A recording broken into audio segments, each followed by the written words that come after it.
Freezing point कहते किसे हैं? देखो पहले देखो, depression in freezing point. Depression का मतलब कम होना, डिप्रेशन इन फ्रीजिंग पॉइंट, यानी जब भी आप प्योर सॉल्वेंट में कुछ भी चीज मिलाओगे तो उसका फ्रीजिंग पॉइंट कम हो जाएगा, ये फिक्स है। ठीक है, कुछ भी मिला दो आप तो उसका फ्रीजिंग पॉइंट कम हो जाएगा और बॉइलिंग पॉइंट बढ़ जाएगा, ये कहता है इस बात को। अब फ्रीजिंग पॉइंट क्या होता है? तो फ्रीजिंग पॉइंट क्या होता है कि एक ऐसा टेम्परेचर होता है जिसमें वेपर प्रेशर उस किसी कंपोनेंट के, सॉलिड स्टेट के और लिक्विड स्टेट के पर प्रेशर अगर इक्वल हो जाए तो उसे कहते हैं फ्रीजिंग पॉइंट, उस टेम्परेचर को। ठीक है, अब जो फ्रीजिंग पॉइंट होता है, फ्रीजिंग पॉइंट ध्यान रखना सॉल्वेंट का हर हमेशा ज्यादा होगा फ्रीजिंग पॉइंट ऑफ सॉल्यूशन के। सॉल्यूशन का कम होगा क्योंकि डिप्रेस हो रहा है, कम हो रहा है, तो फ्रीजिंग पॉइंट क्या होता है? कम हो जाता है। ठीक है, अब अभी हमने कहा इसका रीजन क्या है। देखो इसका रीजन क्या होता है कि जो वेपर प्रेशर लिक्विड का और सॉलिड का है वो क्या होने चाहिए? इक्वल होने चाहिए। तो ये इक्वल कब होंगे? जब टेम्परेचर क्या हो जाएगा? लोअर टेम्परेचर हो जाएगा, जब आप टेम्परेचर कम करोगे, क्योंकि वेपर प्रेशर ऑफ सॉलिड के क्या होते हैं? कम होते हैं। जैसे गैस के सबसे ज्यादा वेपर्स होते हैं, फिर लिक्विड के, और सॉलिड के सबसे कम होते हैं। तो जब सॉलिड के वेपर प्रेशर और लिक्विड के वेपर प्रेशर इक्वल हो जाएंगे तो वो किस कंडीशन में होगा? जब आपको टेम्परेचर क्या करना पड़ेगा? कम करना पड़ेगा। इसीलिए लोअरिंग इन वेपर प्रेशर होता है, यानी कि वेपर प्रेशर कम हो जाता है तो टेम्परेचर भी आपको कम करना पड़ेगा, तब जाके ये इक्वल हो पाएंगे। ठीक है, तो इसीलिए जो फ्रीजिंग पॉइंट होता है सॉल्यूशन का वो हर हमेशा कम होगा सॉल्वेंट के। क्लियर है? Yes sir. ओके, अब देखो ग्राफ के थ्रू हम इसे दिखाते हैं। जैसे उसमें ग्राफ था, इसमें भी हमने क्या किया? एक्स एक्सिस ले लिया और वाई एक्सिस ले लिया। ये एक्स है, ये वाई है। एक्स में टेम्परेचर होगा और वाई में वेपर प्रेशर होगा। ठीक है, अब हमने पहले लिया सॉल्वेंट को, तो हम क्या करेंगे? सॉल्वेंट का टेम्परेचर कम करता जाएंगे, कम किया कम किया, एक टाइम क्या आएगा कि ये सॉलिड में चेंज हो जाएगा। पहले लिक्विड था, फिर सॉलिड में चेंज हुआ, तो देखो अचानक इसका वेपर प्रेशर सडनली डिक्रीज होगा ज्यादा, क्योंकि सॉलिड का कम होता है। तो ये लिक्विड स्टेट में था, जब वो लिक्विड था तो सीधा चल रहा था, और जब सॉलिड हुआ तो एकदम से डाउन हो जाएगा। ठीक है, तो ये किसका हो गया? सॉल्वेंट का। अब मैंने इस सॉल्वेंट में कुछ चीज मिला दिया और क्या बन गया? वो सॉल्यूशन। तो जो सॉल्यूशन का होगा उसके वेपर्स कम बनते हैं, तो ये लाइन ऐसे जाएगी। अब ये जहां पे टच होगा, पहली लाइन देखो, ये कंडीशन देखो, ए वाली कंडीशन जिसमें लिक्विड स्टेट के वेपर प्रेशर और सॉलिड के इक्वल हो गए, तो इस टेम्परेचर को हम कहते हैं फ्रीजिंग पॉइंट ऑफ सॉल्वेंट। ठीक है, और जहां पे ये लाइन इससे टच हो रही है इसे कहेंगे फ्रीजिंग पॉइंट ऑफ सॉल्यूशन। ये वाला पॉइंट हैगा टी एफ, यानी freezing point of solvent solution. Freezing point of solution किसमें? टी एफ में। और टी नॉट एफ का मतलब freezing point of pure solvent. Not का मतलब प्योर सॉल्वेंट से मतलब है, और जिसमें नॉट नहीं होगा इसका मतलब वो सॉल्यूशन का। तो चेंज कितना हुआ? देखो इन दोनों के बीच में चेंज कितना हुआ? तो चेंज के लिए हम कहते हैं del T F. Del T F मतलब डिप्रेशन, कम कितना हुआ? तो हम क्या करेंगे? जिसकी ज्यादा वैल्यू है उसको पहले लिखते हैं, यानी टी नॉट एफ, यानी freezing point of solvent minus freezing point of solution, क्योंकि जिसकी ज्यादा वैल्यू है उसे पहले लिखना है ताकि आंसर प्लस में आएगा। ठीक है, जैसे पहले जीरो था और बाद में -2 हो गया, तो माइनस इंटू -2, तो माइनस माइनस का प्लस हो जाएगा, 2 चेंज हुआ। इसीलिए जो वैल्यू ज्यादा होगी, बड़ी होगी, उसे पहले लिखना है ताकि आंसर प्लस में आएगा, माइनस में ना आए। तो ये हो गया डेल टी एफ का मतलब चेंज या डिप्रेशन इन फ्रीजिंग पॉइंट। क्योंकि हर हमेशा कम होगा तो हम उसको पर्टिकुलर कह देते हैं कि डिप्रेशन कितना हुआ, कम कितना हुआ, तो हो गया डेल टी एफ। तो ये समझ में आ गया आपको ग्राफ और formula? Yes sir. Sir okay, graph repeat कर दो। ग्राफ में क्या होगा देखो, जैसे हमने ये बनाया,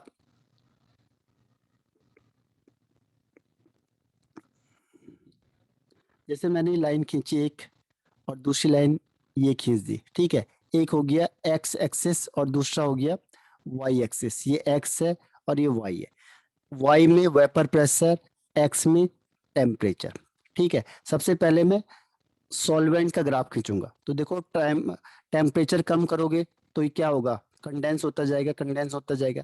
एक कंडीशन ऐसी आएगी कि वो सॉलिड में चेंज हो जाएगा, तो एक बीच में कुछ पॉइंट होगा ना, देखो यहाँ से ये है, ये पॉइंट, एक मिनट, हाँ इसको मैं हटा देता हूँ पहले। ये है लाइन, एक लाइन ये थे। अब अचानक क्या हुआ, ये तो लिक्विड में था, अब वो सॉलिड में चेंज होगा फ्रीज होके, तो अचानक डाउन हो जाएगा, देखो ये सडन चेंज हो जाएगा, क्योंकि सॉलिड का वेपर प्रेशर कम होता है, तो अचानक ही कम हो जाएगा। तो इस कंडीशन में देखो, यहाँ जो ये कंडीशन है, यहाँ पे वेपर प्रेशर सॉलिड का और लिक्विड का वेपर प्रेशर क्या होगा, इक्वल हो जाएगा, ठीक है। क्योंकि ये सॉल्वेंट था आपके पास और ये लिक्विड फेज में से पानी है, पानी लिक्विड में होगा। अब आपने उसे फ्रीज कर दिया तो क्या हो जाएगा, वो आइस बन जाएगा। आइस का मतलब सॉलिड स्टेट हो गया। तो एक कंडीशन ऐसी आएगी ना बीच की, देखो यहाँ पे, जहाँ पे वो चेंज होगा, तो वहां पे वेपर प्रेशर सॉलिड का और लिक्विड का सेम हो जाता है, ठीक है। अब अब इसमें मैंने कुछ मिला दिया तो सॉल्यूशन बन गया। अब सॉल्यूशन का ग्राफ खींचेंगे तो ऐसा आएगा, ये भी चेंज होता जाएगा। अब जिस पॉइंट पे ये टच हुआ था उसे कहेंगे फ्रीजिंग पॉइंट ऑफ वाटर यानी सॉल्वेंट, और जहां पे ये टच हो रहा है इसे कहेंगे फ्रीजिंग पॉइंट ऑफ सॉल्यूशन। तो इन दोनों का डिफरेंस कितना हुआ, तो उसे कहेंगे डेल टी एफ। तो जो बड़ी वैल्यू है, तो बड़ी कौन सी है, T nought F minus T F. तो ये आपका फॉर्मूला बन गया और ये ग्राफ बन गया, ठीक है। और वेपर प्रेशर सॉल्यूशन के कम होते हैं, इसीलिए हमने उसे पीछे दिखाया हुआ। पीछे का मतलब कम बन रहा है और आगे का मतलब ज्यादा बन रहा है, ठीक है। तो यस ये सर। हो गया ग्राफ। अब आया समझ में कि नहीं आया? यस सर आगे। ओके। अब देखो, इससे ग्राफ से नहीं आता क्वेश्चन, मेन है आपका इसमें del T F is equal to T nought F minus T F. बस टी नॉट का मतलब सॉल्वेंट का freezing point, F for freezing point, और जिसमें नॉट नहीं है वो सॉल्यूशन का। सॉल्यूशन। आप देखो दूसरा एक्सप्रेशन वही है जैसे मैंने आपको किसमें बताया था, एलिवेशन इन फ्रीजिंग पॉइंट में, डायरेक्टली प्रोपोर्शनल टू एम। बस और कुछ नहीं करना है। अब अगर इक्वल करेंगे तो के एफ आ जाएगा बस, और इसको और एक्सटेंड कर दो तो क्या होगा, K F into W B into 1000 upon M B into W A. बस इस वही फॉर्मूला यहाँ था, बस एक ये चेंज है। इसे कहते हैं यहाँ पे मोलर डिप्रेशन कांस्टेंट, क्योंकि डिप्रेस हो रहा है तो मोलर डिप्रेशन कांस्टेंट।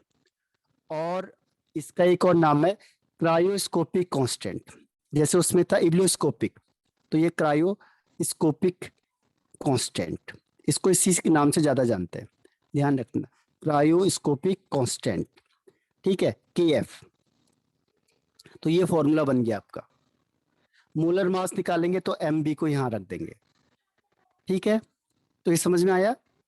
वही चीज है, देखो मैंने कहा था यस जहाँ सर। पे बी है वहां पे एफ कर देना, बस बाकी कोई चेंज नहीं। उसमें बी था यहाँ पे और यहाँ पे एफ है, बस बाकी सब कुछ सेम है, ठीक है। Yes sir. अब देखो मोलर या क्रायोस्कोपिक कांस्टेंट की डिफाइन, क्रायोस्कोपिक कांस्टेंट या इसे कहते हैं molar depression constant, molar depression constant. Molar depression constant क्या होता है, देखो कि the depression in freezing point, वही चीज हमने की जैसे उसमें कहा था एलिवेशन इन बॉइलिंग पॉइंट, ऐसे यहाँ पे कहेंगे डिप्रेशन इन फ्रीजिंग पॉइंट, आगे वही लिखना है।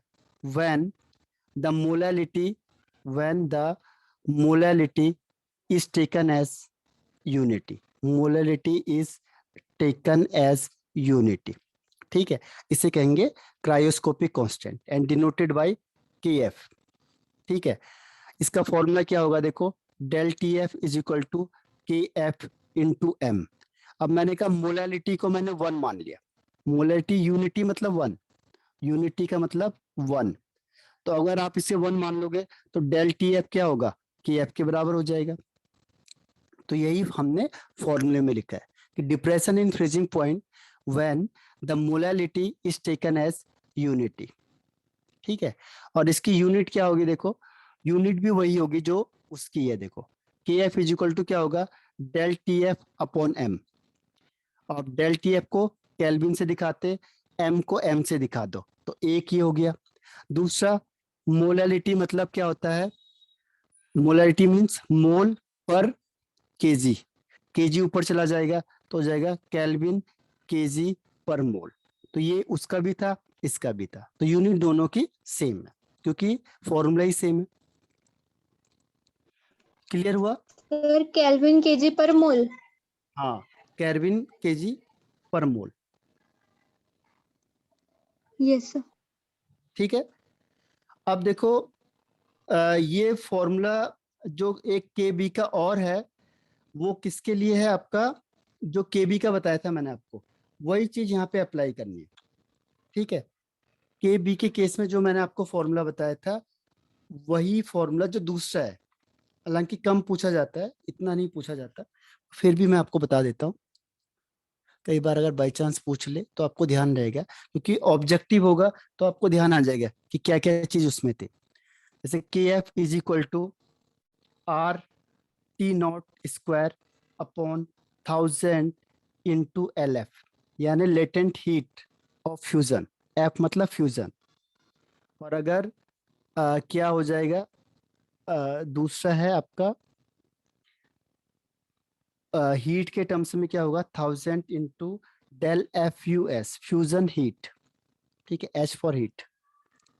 तो यही फॉर्मूला मैंने उसमें बताया था, और यहाँ पे भी बस यहाँ पे चेंज क्या है, एफ, एफ का मतलब होता है latent heat of fusion, latent heat of fusion. Fusion का मतलब होता है जब किसी चीज को आप किस में चेंज करोगे, बताओ, सॉलिड टू लिक्विड या लिक्विड टू गैस, फ्यूज कर दिया हमने उसे, दिया मेल्ट कर दिया, तो मेल्ट का मतलब क्या होता है, किसको किस में चेंज कर रहे हैं हम, सॉलिड से लिक्विड। सर हाँ आपकी आवाज नहीं आ रही। आवाज नहीं आ रही, सर कट रही है। हाँ वो थोड़ा नेटवर्क इश्यू होगा फिर आपका, है ना, यस सर। क्योंकि जब नेटवर्क कम आता है तो उसकी वजह से क्या होता है, आवाज कटती है या फिर स्लो पहुंचती है, वो नेटवर्क इश्यू हो जाता है। तो फ्यूजन का मतलब होता है सॉलिड टू लिक्विड चेंज करना, यानी मेल्ट करना, उसी को हम फ्यूजन कह देते हैं, तभी तो हमने फ्यूजन यहाँ पे लिखा हुआ है। ठीक है, और डेल फ्यूजन एच का मतलब हीट ऑफ फ्यूजन, पर इसमें फर्क क्या है, बस इसमें होता है पर एटम या पर ग्राम ऑफ सॉल्वेंट, और इसमें होता है heat of fusion, heat of fusion पर मोल। इसमें मोल होगा, एच के केस में मोल होगा, हीट ऑफ फ्यूजन पर मोल, यानी एक मोल में कितना चेंज हो रहा है हीट, और इसमें पर ग्राम में, लेटेंट हीट में। ठीक है, तो ये दो फॉर्मूले हैं जो बाय चांस पूछा जा सकता है। क्लियर? Yes yes sir. हाँ, तो ये भी आपका फिनिश हो गया। हाँ, फिर आवाज कट रही है यस आपकी। सर। अब मैं आगे बढ़ जाता हूँ ऑस्मोटिक प्रेशर में, ये लास्ट है आपका, जो आपको उसमें दिया हुआ है, किसमें, बोर्ड में। इसके बाद में आपको कल एक क्लास ये लूंगा। फ्यूजन पर ग्राम था। हाँ, लेटेंट हीट में क्या था, लेटेंट हीट ऑफ फ्यूजन पर ग्राम, और डेल एच वाले में हीट ऑफ फ्यूजन पर मोल, ये डिफरेंस है दोनों में। Yes sir. ठीक है, कल का टाइमिंग भी बता दो, आप किस समय आप दोनों अवेलेबल रहोगे। सर 4 बजे से ले लो। 4 बजे से ना, ठीक है, फिर 4 से मैं आपका पूरा फिनिश कर दूंगा कल के लिए। ठीक है, 2 यस लेक्चर सर। पूरे लूंगा, और जितना आपका इसमें है इंक्लूड है, जो मैंने आपको भेजा है ना नोट्स, वो पूरे नोट्स हैं यस सर। शुरू से लेके लास्ट तक के। यस ठीक सर। है, तो आप देख लेना उसमें से मैंने कौन कौन सी चीज आपको नहीं पढ़ाई है, तो कल मैं आपको सारा पढ़ा दूंगा 4 o'clock से 6 के आसपास तक। Yes sir. तो अब देखो, अब इसमें है ऑस्मोसिस। ये आप लोग बायो के हो, यस सर। तो बताओ ऑस्मोसिस क्या होता है? पढ़ा आपने ऑस्मोसिस?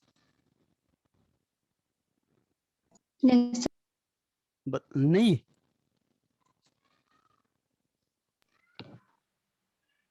बताओ यस या नो। सर पढ़ा है। पढ़ा है, तो बताओ क्या है?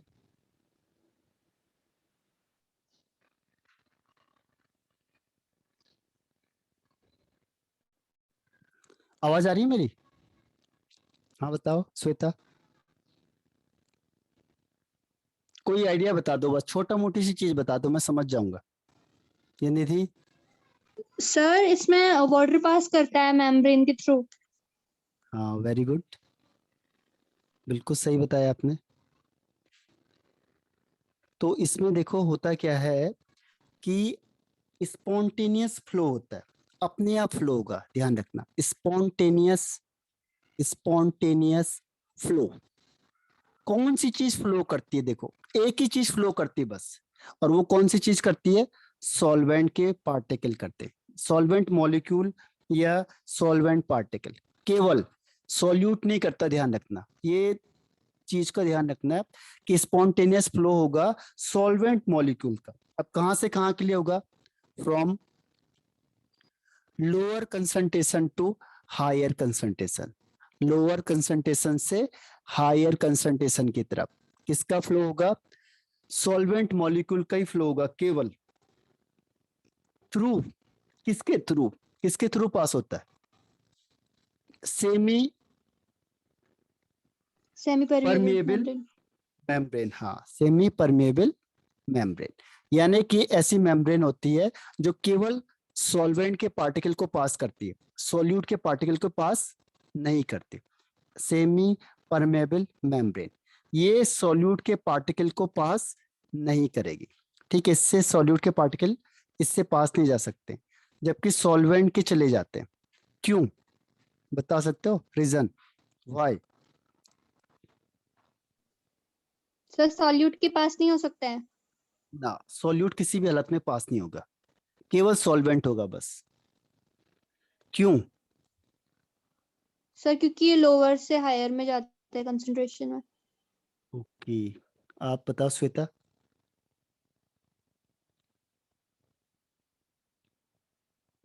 नो आंसर, चलो मैं बता देता हूँ।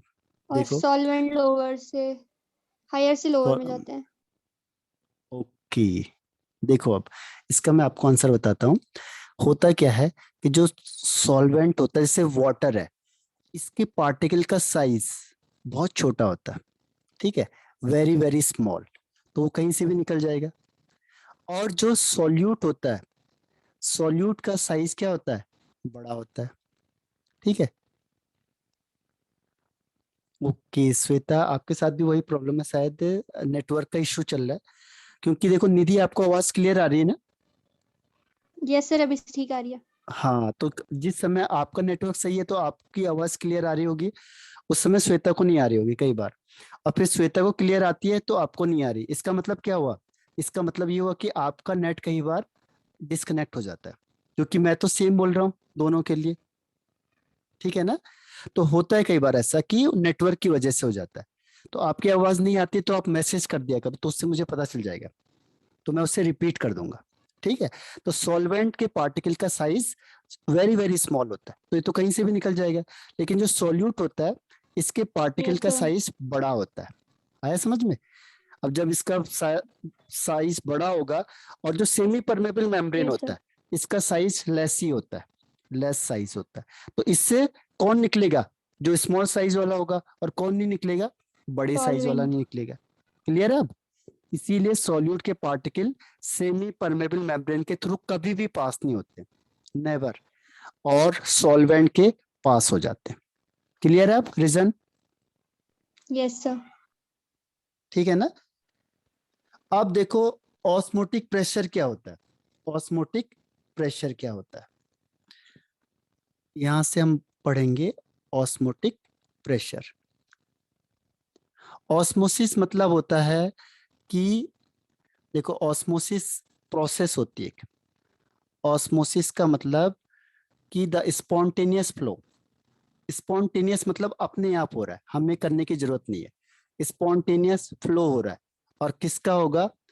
सॉल्वेंट का होगा, सॉल्यूट का नहीं होगा। मैंने अभी रीजन बताया, क्योंकि सॉल्वेंट के पार्टिकल का साइज छोटा होता है तो पास हो जाएगा। देखिए, ठीक है, तो सॉल्वेंट मॉलिक्यूल होगा कहां से?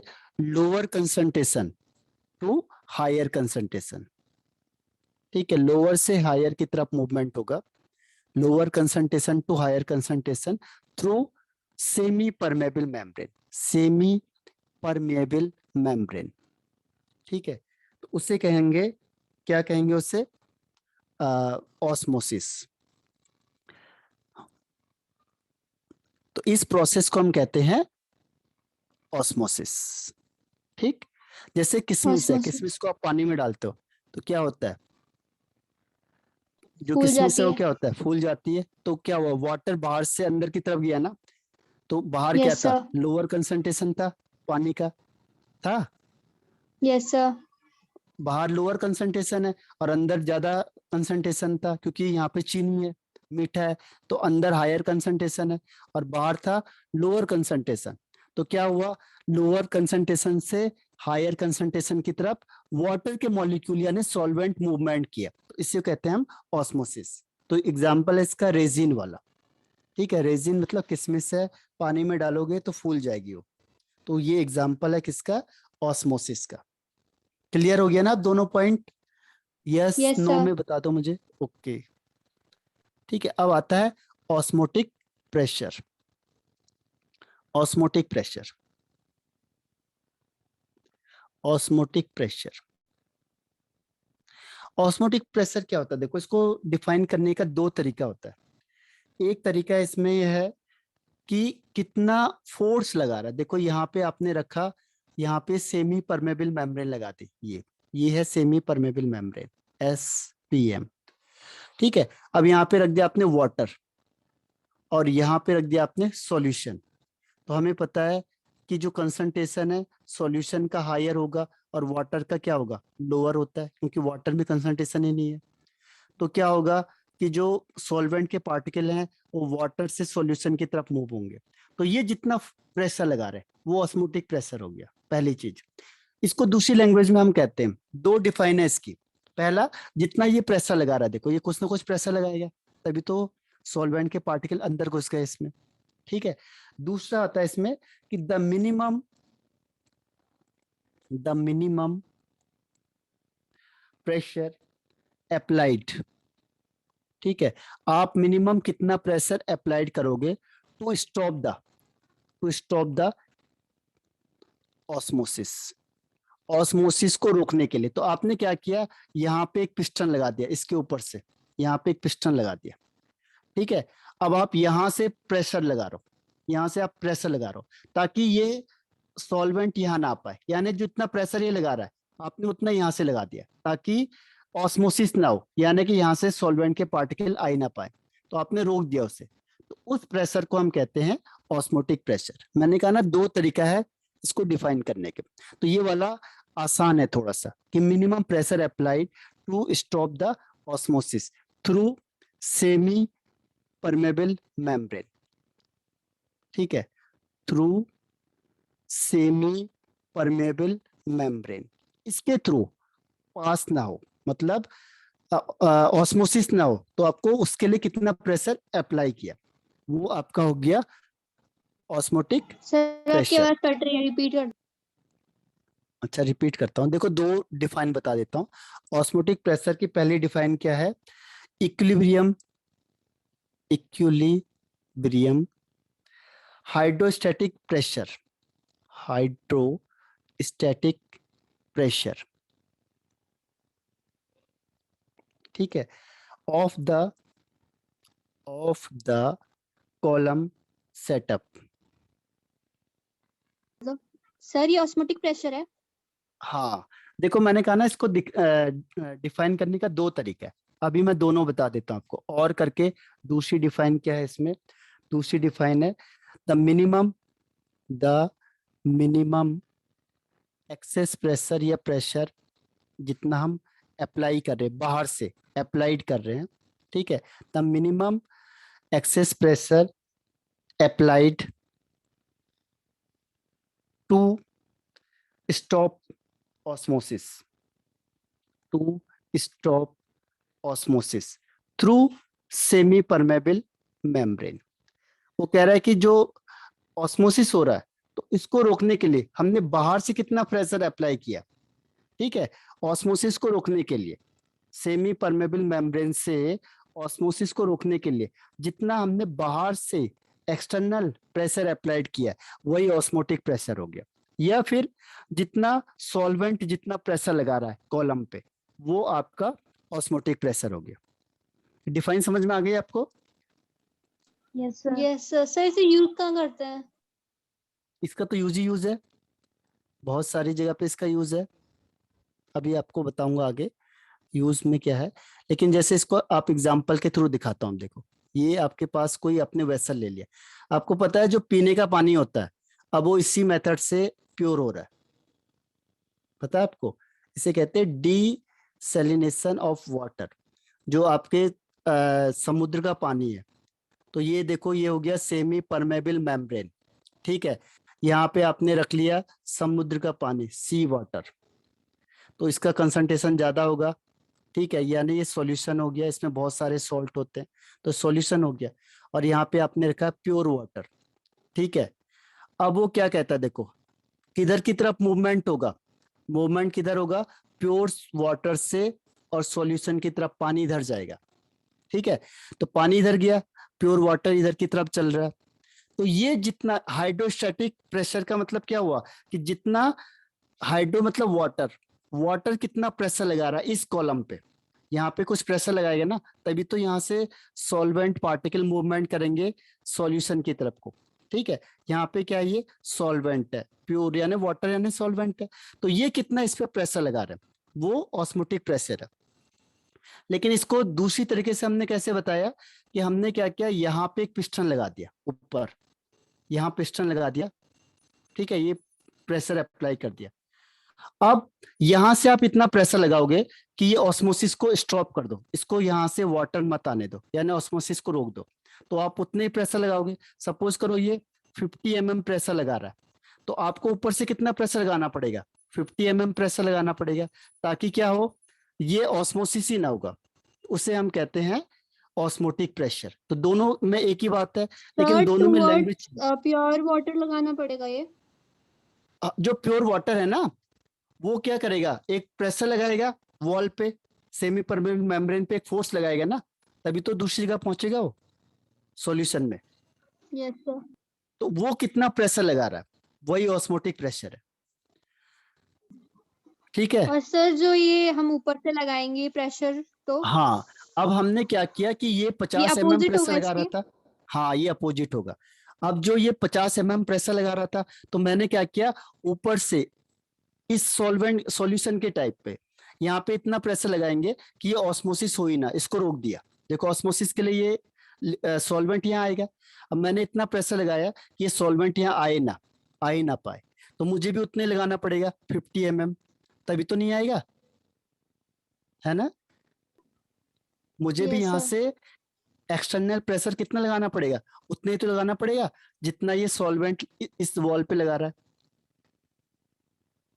ठीक है। Yes sir. स्टॉप करने के लिए ऑस्मोसिस को रोकने के लिए जितना प्रेशर मैं बाहर से लगा रहा हूं वही ऑस्मोटिक प्रेशर है, दोनों में एक ही बात है।